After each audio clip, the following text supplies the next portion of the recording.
2021년 5월 13일 오늘 새벽 말씀은 출애굽기 16장 11절에서 20절까지의 말씀입니다. 여호와께서 모세에게 말씀하여 이르시되 내가 이스라엘 자손의 원망함을 들었노라.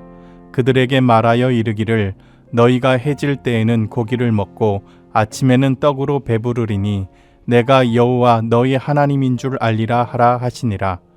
저녁에는 메추라기가 와서 진에 덮이고 아침에는 이슬이 진 주위에 있더니 그 이슬이 마른 후에 광야 지면에 작고 둥글며 서리 같은 가는 것이 있는지라. 이스라엘 자손이 보고 그것이 무엇인지 알지 못하여 서로 이르되 이것이 무엇이냐 하니 모세가 그들에게 이르되 이는 여호와께서 너희에게 주어 먹게 하신 양식이라.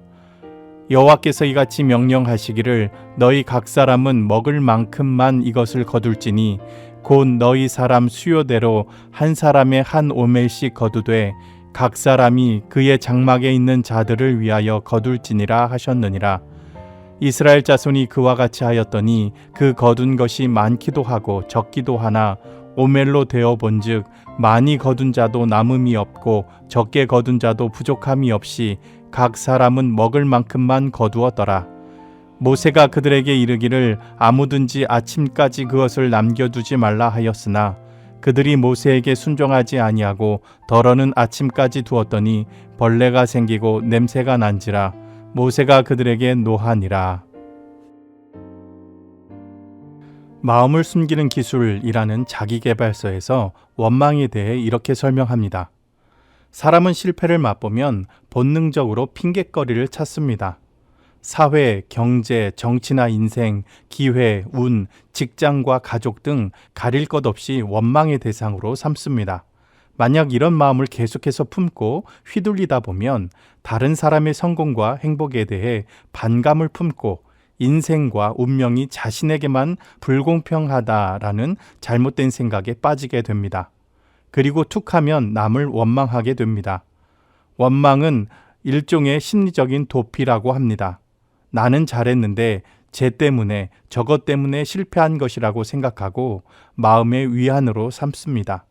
그런데 이 책의 저자는 만약 실패 이후에 오는 실망감을 원망으로 치유하려고 한다면 가벼운 상처를 입은 사람에게 독한 마약을 주사하는 꼴이다. 잠시 통증은 가라앉힐 수 있어도 원래 입은 상처보다 훨씬 더 심각한 부작용을 낳는다라고 말합니다. 그런데 인생의 실패를 맛보지 않아도 원망하는 경우들이 많습니다. 우리가 흔히 쓰는 속담에 떡 줄 사람은 생각도 않는데 김칫국부터 마신다라는 말이 있습니다. 상대방이 무엇을 해주겠다는 약속도 없었는데 내심 바라는 것이 있습니다. 그것을 알아주지 않고 채워주지 않아도 원망을 합니다. 참으로 이기적인 모습이죠.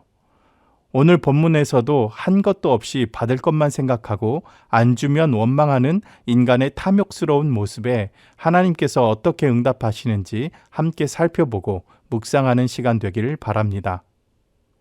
첫째로 하나님은 원망에도 선한 것으로 베풀어 주십니다. 본문 12절 말씀에서 하나님께서 내가 이스라엘 자손의 원망함을 들어노라. 그들에게 말하여 이르기를 내가 해질 때에는 고기를 먹고 아침에는 떡으로 배부르리니 내가 여호와 너희 하나님인 줄 알리라 하라 하시니라 라고 말씀하셨습니다. 이스라엘 백성들의 원망은 배고픔에 대한 원망이었습니다.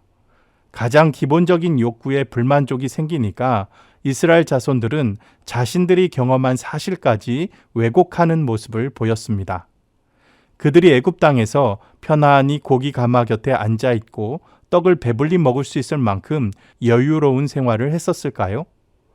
정말 그랬다면 출애굽기 1장에서 이스라엘 자손들이 학대를 당했다는 말을 쓰지 않았을 것입니다. 이스라엘 자손들의 원망은 모세와 아론을 향한 원망이었습니다. 하지만 그 원망의 끝은 모세와 아론을 세우신 하나님에 대한 원망이었습니다. 하나님을 향한 불신입니다. 하나님께서 이스라엘 자손에게 베푸신 구원이 얼마나 큰데 하나님을 믿지 못하겠다는 원망을 할까요? 이스라엘 자손은 하나님께서 10가지 재앙으로 애굽을 심판하시는 것을 직접 보았습니다. 그리고 그 재앙 가운데서 자신들을 보호해 주시는 하나님을 직접 경험했습니다. 눈앞에서 홍해를 가르시는 하나님, 직접 마른 땅을 밟고 아무런 피해 없이 애굽 땅을 빠져나오게 하신 하나님을 경험했습니다. 이 정도로 엄청난 구원을 경험했다면 없던 믿음도 생기지 않겠습니까? 하지만 이스라엘 자손은 생리적인 욕구불만 앞에서 자신들이 그렇게도 강력하고 명확하게 체험했던 사실까지도 왜곡해버리는 죄인된 인간의 습성을 그대로 드러내 보여주고 있습니다. 이것은 이스라엘 자손들만의 문제가 아닙니다. 아무리 믿음이 있는 척해도 자신의 욕구가 채워지지 않으면 언제든지 하나님을 원망하고 불신할 수 있는 죄인된 인간의 민낯입니다. 하나님께서는 자기만 생각하고 생떼를 쓰는 고집스런 아이와 같은 이스라엘 자손들을 부모의 심정으로 품어주십니다. 자녀가 원하는 부분, 필요한 부분들을 세심하게 살피시고 채워주십니다. 하나님은 이스라엘 백성들이 원하는 대로 해질 때에는 고기를 주고 아침에는 떡을 주시겠다고 말씀하셨습니다. 그것도 이스라엘 자손들을 배려해서 메추라기는 진 안에 덮이게 하셔서 쉽게 거둘 수 있게 하셨고 만나는 진 주위에 내려주셨습니다. 만나가 진 안쪽에 내리지 않는 것은 사람들의 발에 밟히지 않게 하신 것입니다. 진을 중심으로 원을 그리듯이 진 밖에 내리게 하셨다는 것은 각 진영에 있는 사람들이 가깝고 편한 곳으로 갈 수 있도록 배려하신 것입니다. 하나님께서 이렇게 세심하게 배려하시는 이유를 12절 끝부분에 내가 여호와 너희 하나님인 줄 알리라 라고 말씀하셨습니다. 말도 안 되는 원망과 생떼 속에서도 길이 참으시고 세심하게 돌보시는 긍휼의 하나님이십니다. 물론 이스라엘 자손들이 십계명을 받은 이후에는 하나님께서 엄격할 정도로 책망하시는 모습을 성경을 통해서 볼 수 있지만 하나님께서는 우리의 머리털까지도 세신 바 될 정도로 세심하게 살피시는 하나님이십니다. 그런 하나님께서 원하시는 것은 원망이 아니라 의뢰입니다. 불신이 아니라 신뢰입니다. 우리에게 어떠한 어려움이 닥쳐온다 할지라도 하나님을 원망하지 않고 의지하고 신뢰할 수 있는 성도님들 되시길 간절히 바랍니다. 둘째로 하나님은 원망을 극복할 수 있는 방법을 제시해 주십니다. 본문 17절과 18절 말씀을 보겠습니다.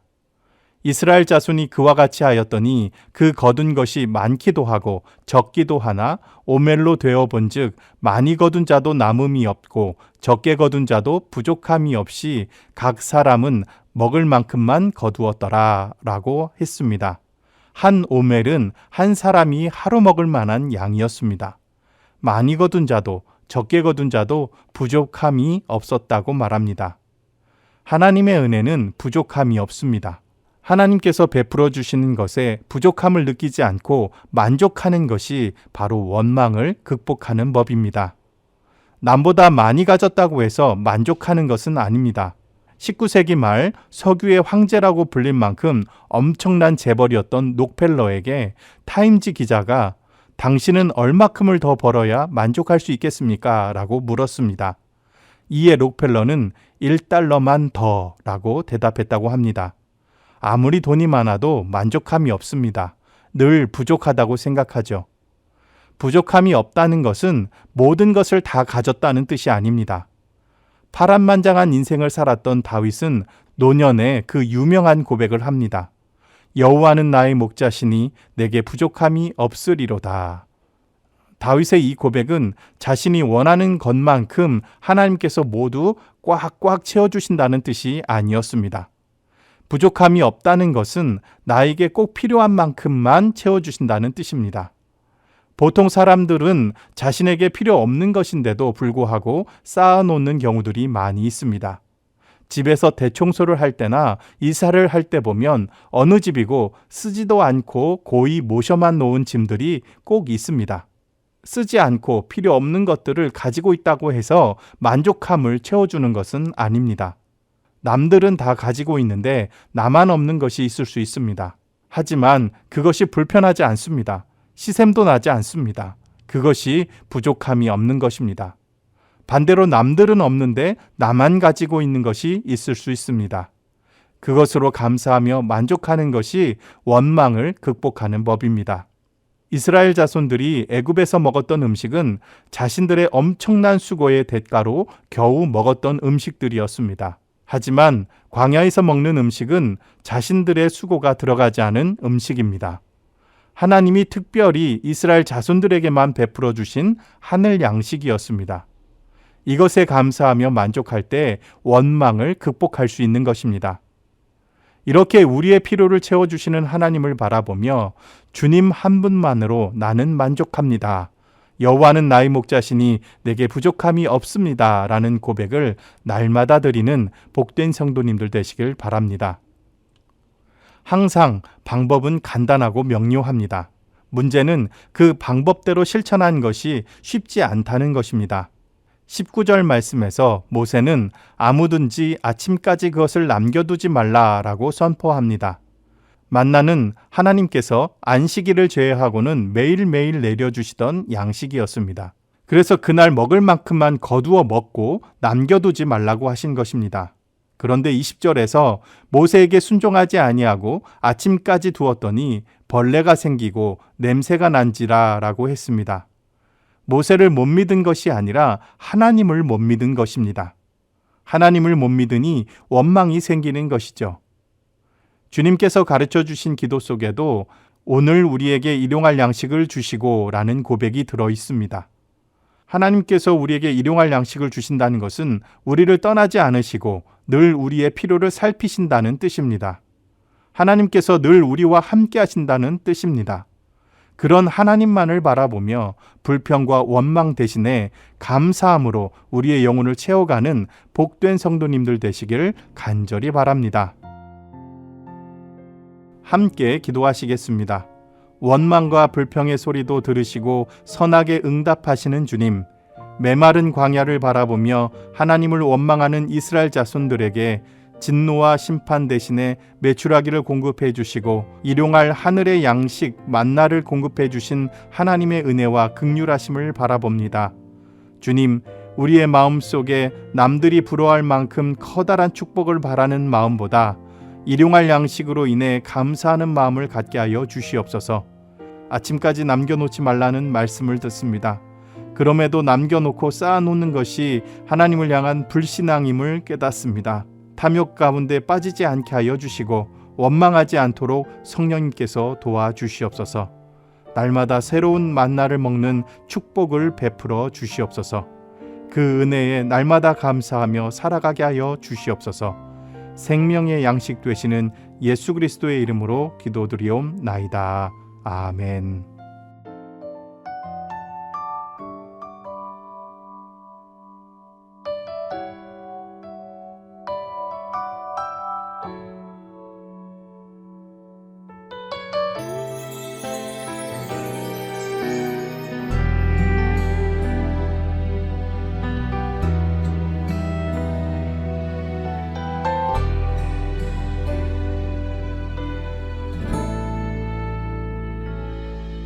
나를 지으시니가 하나님,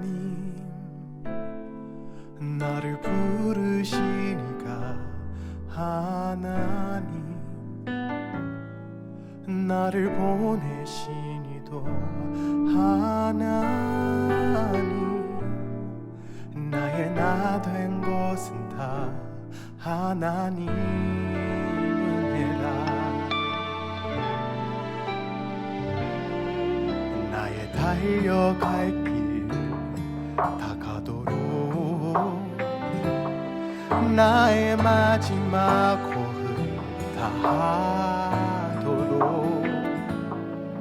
나로 그 십자가 품게 하시니 나의 나 된 것은 다 하나님 은혜라. 한량 없는 은혜, 갚을 길 없는 은혜, 내 삶을 애워싸네 하나님의 은혜 나 주저함 없이 그 땅을 밟음도 나를 붙드시는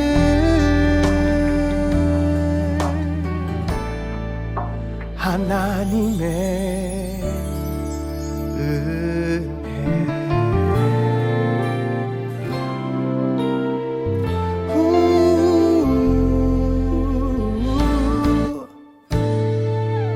나의 달려갈 길 다가도록 나의 마지막 호흡 다하도록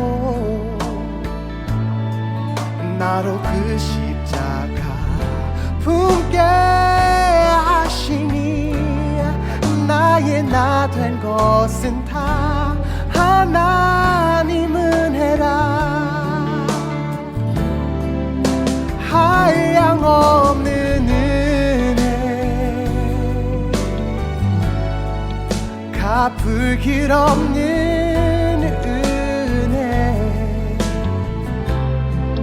내 삶의 오사는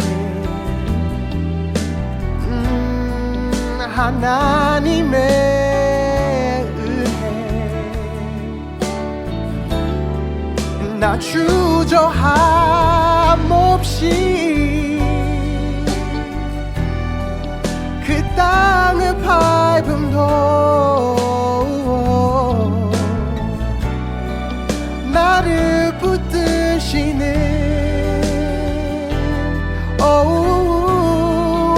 하나님의 은혜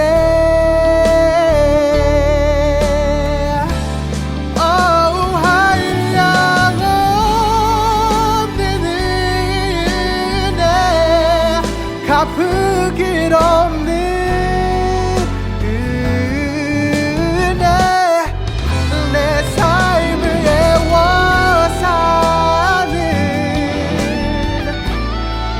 하나님의 은혜